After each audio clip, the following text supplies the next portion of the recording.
তুমি দেখেছো নাটকের নায়ক পার্কে গিয়েছে তার প্রেমিকাকে নিয়ে বাদাম খাচ্ছে হেঁটে হেঁটে, তুমিও এখান থেকে একদিন ছুটি পেয়ে বান্ধবীকে বলো হ্যাঁ তুমি চলে আসো, আমি আসতেছি। সিএনজি ভাড়া করে, রিক্সা ভাড়া করে, এমক তমক করে বন্ধু বান্ধব উপরে লাগায় বাদাম কিনে পার্কে হেঁটে হেঁটে খাও। এটা কার অনুসরণ? আল্লাহ নবীর অনুসরণ? এটা শিখাইছে কে বলো তো? এখন বলবা জামশেদ ভাই আপনি বেশি বেশি আজকে সিনেমার না গায়ক গায়িকা নায়ক নায়িকা বলছেন। কে শিখেছে তোমাকে যে প্রেম মানে তোমাকে এই ভালোবাসা, মানে ভালোবাসলে পার্কে যেতে হয়, হাত ধরতে হয়, বিয়ে করা ছাড়া, তারপরে গান গেয়ে গিয়ে ছবি তুলতে হয়, বাদাম খেতে হয় হেঁটে হেঁটে জনসম্মুখে, তারপর দুজনে মিলে ছবি তুলতে হয়। তুমি এই শিক্ষা পেয়েছো কোথায়? তোমার আব্বা তোমার আম্মার সাথে এরকম করেছিল? তোমার দাদা তোমার দাদির সাথে? তোমার নানা তোমার নানির সাথে? তোমার মামা তোমার মামির সাথে? Where did you get this learn? What did you learn this? তুমি শিখছো কোথায়? এটা কে শিখেছে তোমাকে বলতে পারো? মানে এটাকে ভালোবাসা বলে, এটা কে শিখেছে তোমারে? কোনো একটা মেয়েকে বিয়ে করো নাই, দেখছো খুব সুন্দর লাগছে, আর যেটা সুন্দর ওকে সবার কাছে সুন্দর লাগবে। আশ্চর্য, যে মেয়েটা সুন্দর ওই মেয়েটা শুধু তোমার চোখে সুন্দর লাগে এরকম না, সবার চোখে সুন্দর লাগবে ওটাকে। এখন তুমি ওকে চিঠি দিবা, পত্র দিবা, বোন ভাই এই সেই হ্যানতেন দিয়ে ওর সাথে জোর করবা, ওর পিছিয়ে পিছিয়ে পিছিয়ে পিছিয়ে পিছিয়ে ঘুরবা, এরপরে ওর সাথে তুমি লাইন কানেকশন করবা। তোমাকে কে শিখাইছে যে এইভাবে মেয়েদের সাথে কানেকশন রাখা যায় বিয়ে না করে? ইসলাম তো বিয়ে করা ছাড়া কোনো মেয়ের আশপাশে যাওয়ার কোনো শিক্ষা নাই ইসলাম। তুমি কোথায় শিখতে পাইছো বলতে পারো আমাকে? বলেন তো কোথায় শিখছেন? নায়ক নায়িকারা শিখাইছে। কে শিখাইছে? নায়ক নায়িকারা শিখেছে। আল্লাহ আমাদেরকে বুঝার তৌফিক দান করুন, আমিন। তবে শোনো, তোমরা যারা নায়ক নায়িকার অনুসারী, গায়ক গায়িকার অনুসারী, আমি তোমাদের একটা হাদিস পড়ে শোনাই। এর আগে আমি তোমাদেরকে একটা আয়াত পড়ে শোনাবো।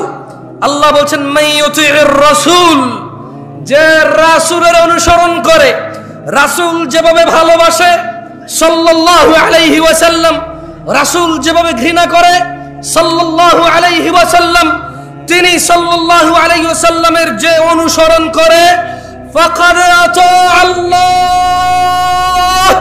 যে আমার রাসূলের মতো খায়, যে আমার রাসূলের মতো পড়ে, যে আমার রাসূলের মতো ভালোবাসে, যে আমার রাসূলের মতো ঘৃণা করে সাল্লাল্লাহু আলাইহি ওয়াসাল্লাম, ফাকাদ আতা আল্লাহ।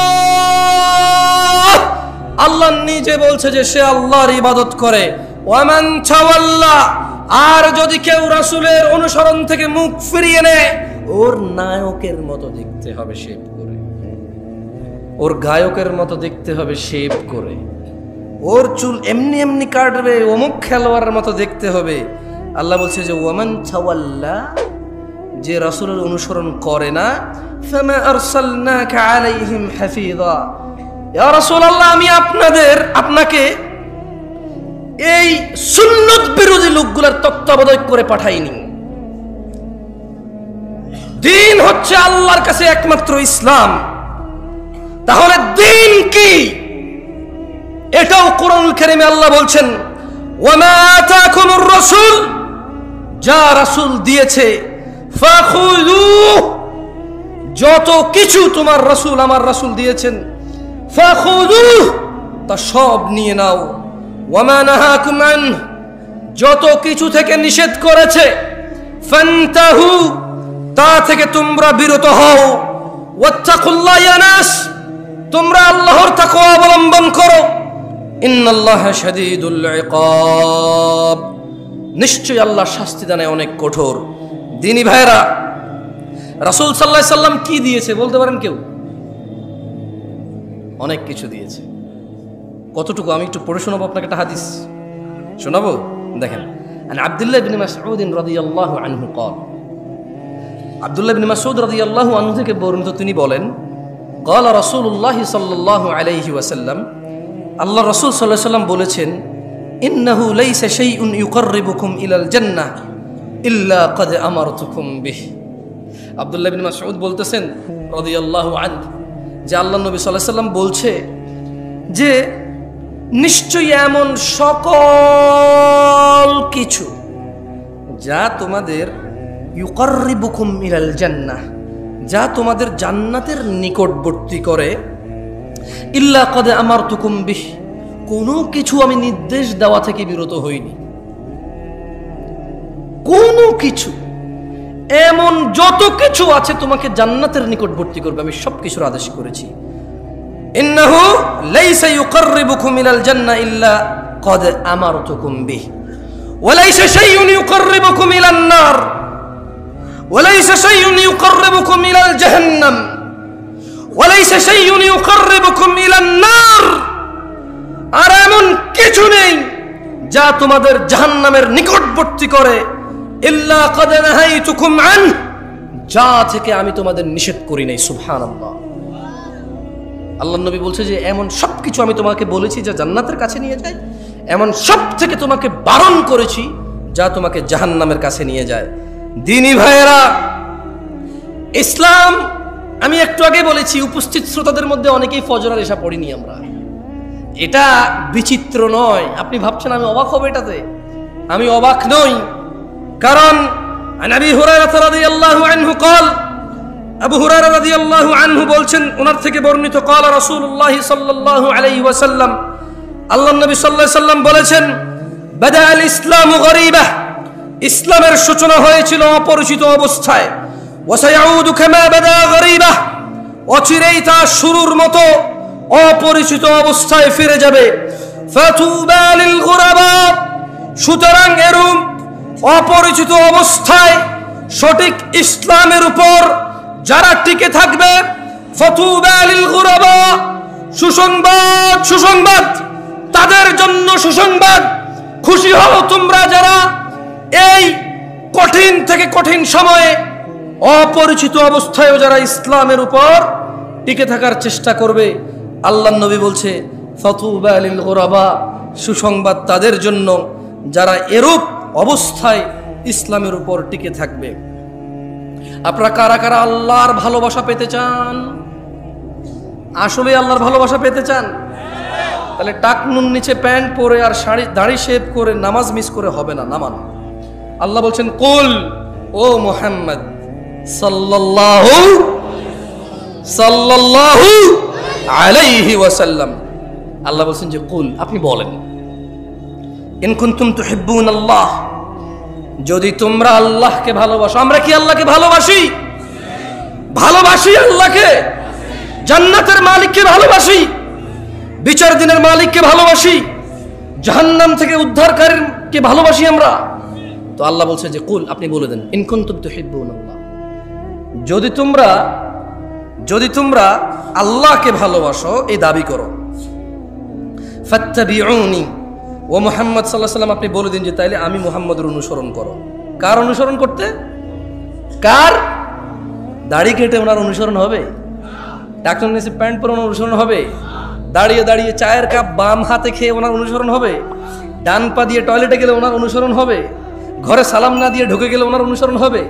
বাতি, ফ্যান, সুইচ এগুলো বিসমিল্লাহ বলে অন অফ না করলে ওনার অনুসরণ হবে? বিসমিল্লাহ বলে দরজা বন্ধ না করলে ওনার অনুসরণ হবে? তো তাহলে ওনার অনুসরণ হবে যদি আমরা ওনার সুন্নতকে পালন করি। আল্লাহ বলছেন, ইউহিব্বুকুমুল্লাহ, যারা যারা রাসূলকে ভালোবাসো, শুনে নাও, তোমাদেরকে আমি আল্লাহ নিজে ভালোবাসি। ওয়া ইয়াগফির লাকুম যুনুবাকুম, তোমাদের সমস্ত গুনাহ আমি ক্ষমা করে দেব। ওয়াল্লাহু গফুরুর রহিম, আর আল্লাহ হচ্ছে অত্যন্ত ক্ষমাশীল। দেখুন, আপনাকে একটা কথা বলি আমি, আউযু বিল্লাহি মিনাশ শাইতানির রাজীম।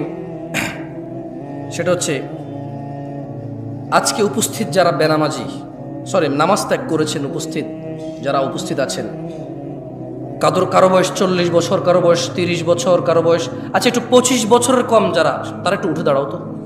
25 বছরের নিচে যাদের বয়স কম, উঠে দাঁড়াও। কম, আপনারা দান পাবেন কোথা থেকে? সব তো ছাত্র, কালেকশন হবে না, সব তো ছাত্র, ছোট ছেলে মেয়ে। মাশাআল্লাহ, তাবারাকাল্লাহ। বসো বসো বসো।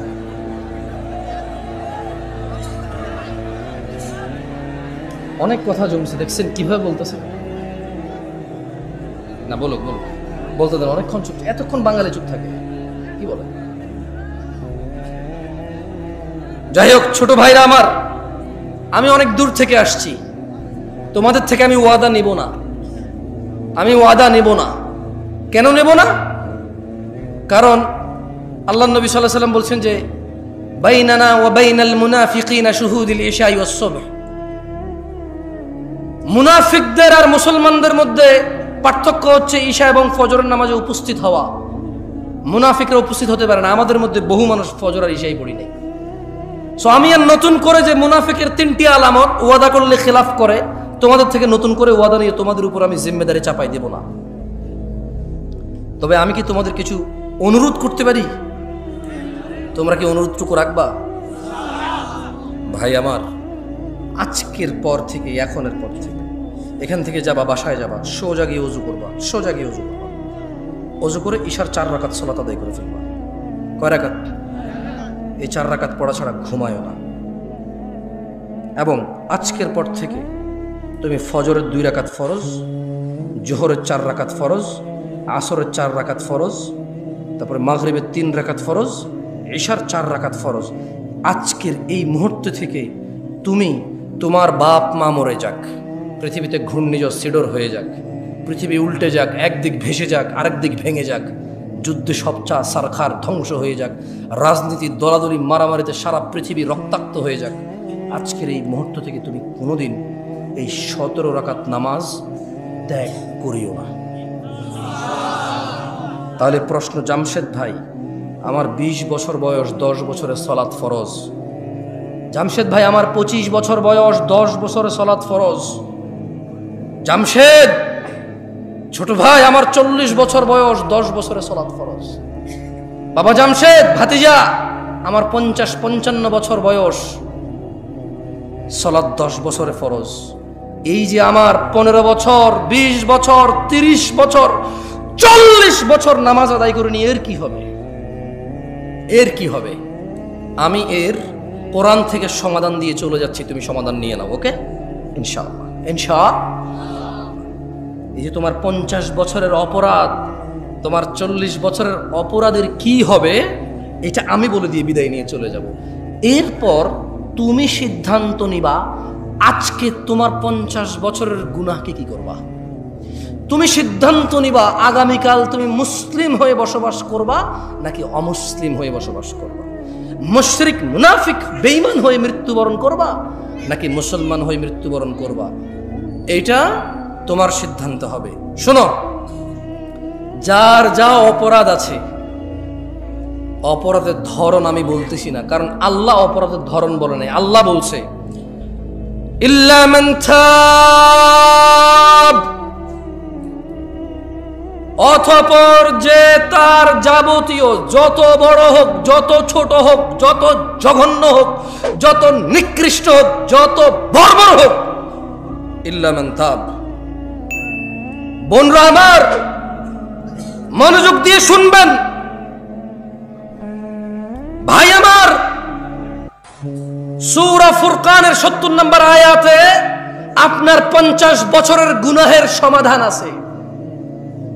ইল্লা মান তাব, অতঃপর যে তওবা করবে, ওয়া আমানা, ঈমান আনবে, ওয়া আমিলা আমালান সালিহা, তওবা করবে, ঈমান আনবে, ভালো কাজ করবে। কয়টা কাজ?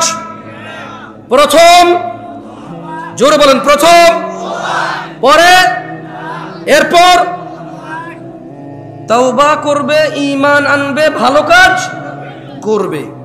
আল্লাহ বলছেন ফাউলাইকা ইউবাদদিলুল্লাহু সাইয়্যাতিহিম হাসানাত। যদি কোন মানুষ তার অপরাধ যা খুশি হোক, যত খুশি হোক, তওবা করলো, ঈমান আনলো, ভালো কাজ করলো, পিছনের এই যে গুনাহ, আল্লাহ বলছে যে এটাকে শুধু মাফ করবো না, এটাকে নেকিতে পরিবর্তন করবো।